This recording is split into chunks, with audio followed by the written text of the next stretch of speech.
بسم اللہ الرحمن الرحیم. السلام علیکم. یادش بخیر. اپنی یادوں میں سے میں ایک چھوٹی سی یاد لے کر آیا ہوں، اور یہ یاد میری ہے 8 مارچ 2013 کی، جب میں نے برطانیہ میں پارلیمنٹ ہاؤس کو دیکھا. آئیے سنتے ہیں. میں برطانوی پارلیمنٹ کی دیوار کے ساتھ کھڑا حیرت میں مبتلا تھا.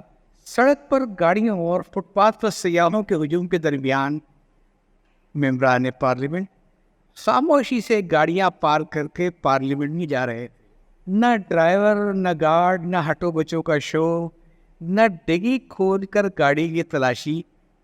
یا اللہ، یہ وہی ملک ہے جہاں 7 جولائی کے خودکش حملوں میں 50 سے زیادہ لوگ ہلاک اور 770 سے زیادہ زخمی ہوئے. بھیا، آپ بس اسٹاپ پر ان خاتون کو دیکھ رہے ہیں؟ فہیم نے مجھے ٹھوکا مارا. یہ کون ہے؟ میں نے پوچھا.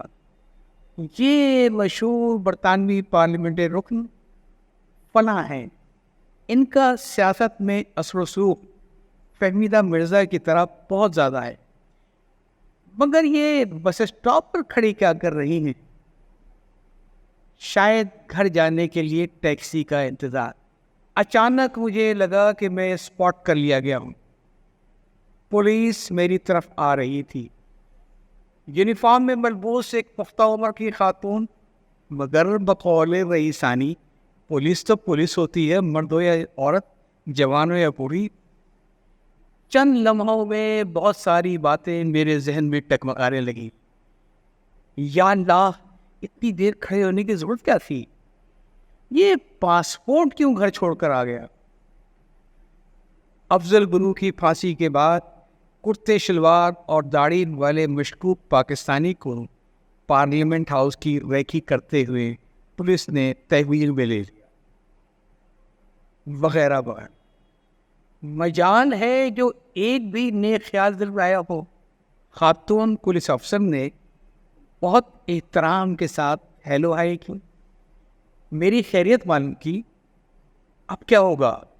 مجھے تنبیہ کر کے چھوڑ دیا جائے گا یا ایسی احترام کے ساتھ مجھے ساتھ چل کر چند سوالات کے جواب لینے کے لیے کہا جائے گا؟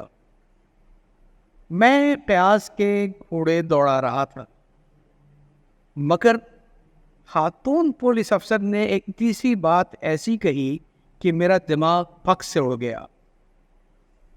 اس نے کہا، سر، اس وقت ہماری پارلیمنٹ کا اجلاس جاری ہے. کیا آپ اندر گیلری میں تشریف رکھ کر ممبران پارلیمنٹ کی تقاریر کو سننا چاہیں گے؟ کیا ایسا ممکن ہے؟ مجھ پر حیرت کے پہاڑ ٹوٹ گئے. کیوں نہیں، آپ فلاں جگہ جا کر ڈیوٹی آفیسر کو بتا دیں. یہ کہہ کر خاتون پولیس افسر واپس چلی گئی.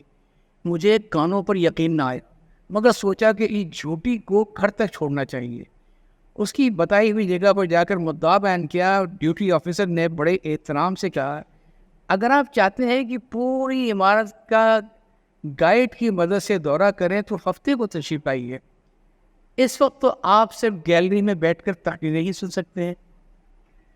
ہمیں تو صرف تقریریں ہی سننی ہے، میں نے بے چینی سے کہا.